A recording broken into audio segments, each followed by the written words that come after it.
Hello, and welcome back to Stories That Mend. Have you ever looked at someone, anyone, and thought you knew their story?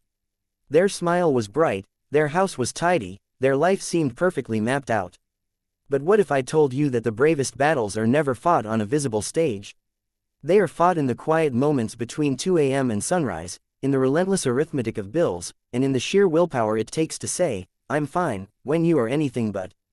The moment you understand the truth, that the fiercest love often manifests as invisible exhaustion, is the moment you unlock the heart of this story. We call ourselves Stories That Mend, because we believe sharing these hidden fights can heal us all. If you believe in the power of unseen strength, please hit that like button, and subscribe to join our journey of mending hearts, because what our protagonist, Alara, faced, is a reminder that we are all fighting a silent battle somewhere.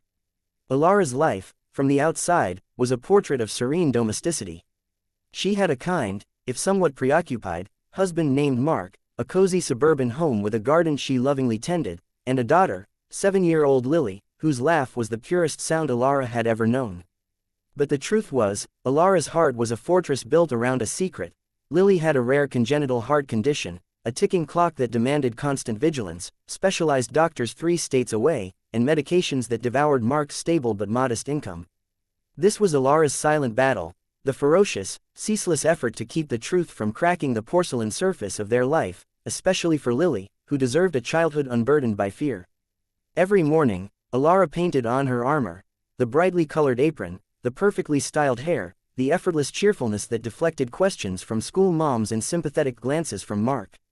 She managed Lily's complicated medical schedule, juggled appointments between her part-time bookkeeping work, and spent countless nights researching experimental treatments and grant applications, all while Mark slept, exhausted from his day, believing, thanks to Alara's careful omissions, that everything was largely under control and manageable.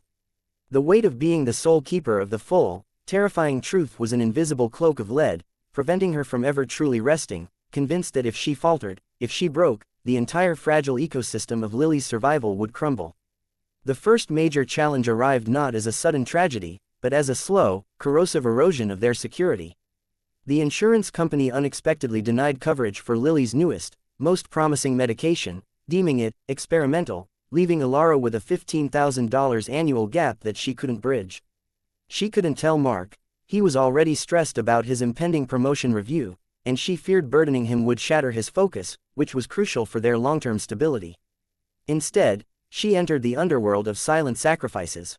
She quietly sold her grandmother's engagement ring, a small diamond bracelet, and the silver tea set that had been a wedding gift, claiming to Mark that she was simplifying their possessions. The money went directly into a hidden bank account labeled Lily's Fund. She cut their grocery budget to the bone, eliminating all but the cheapest staples, and wore the same few outfits until they frayed, always insisting she was so over-shopping.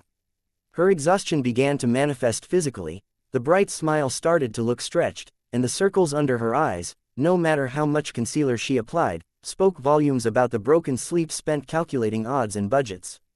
The silence was her chosen weapon, but it was also her prison. Every act of protective self-reliance was another brick in the wall separating her from the one person she should have been sharing the burden with, Mark. The pace of her double life accelerated when Lily experienced a terrifying episode during a school field trip. Lily, usually pale but stable, collapsed, leading to a frantic ambulance ride and an emergency hospital stay. Mark rushed to the hospital, his face a mask of absolute terror, a fear Alara was sickeningly familiar with. It was during the 3 days Lily spent in recovery that the facade Alara had so meticulously maintained finally fractured. Mark found a crumpled, late payment notice for the house hidden in her knitting basket, a document she had been meaning to deal with using the last of the Lily's Fund. Confronted with the paper and the raw fear of almost losing their daughter, Mark didn't scream or accuse. He just looked at her, truly looked at her, and saw the skeletal frame of the woman beneath the strong mother. "Alara," he whispered, his voice thick with guilt, "why didn't you tell me we were losing the house?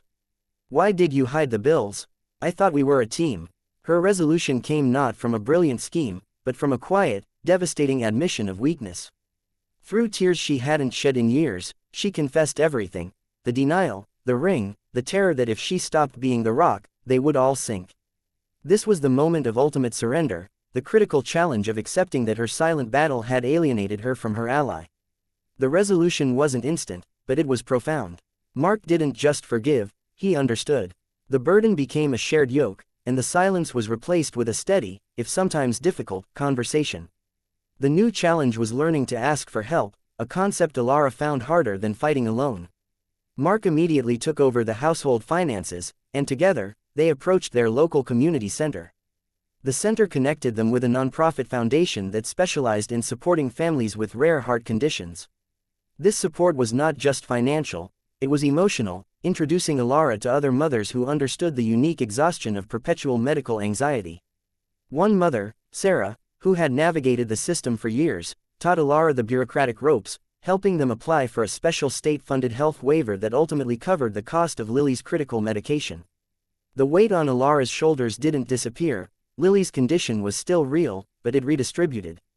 She found the freedom to be just a mother, not just a warrior. She allowed herself to be tired, to be scared, and most importantly, to be held. The culmination of this shared effort was seeing Lily, months later, stable enough to participate in a small school play, her cheeks flushed with excitement, not fever. It was a victory won not by a single hero, but by a family that learned the strength of vulnerability. Alara's story is a testament to the powerful, often lonely, resilience found in motherhood, but its message is universal. The greatest acts of love don't require silence or self-annihilation.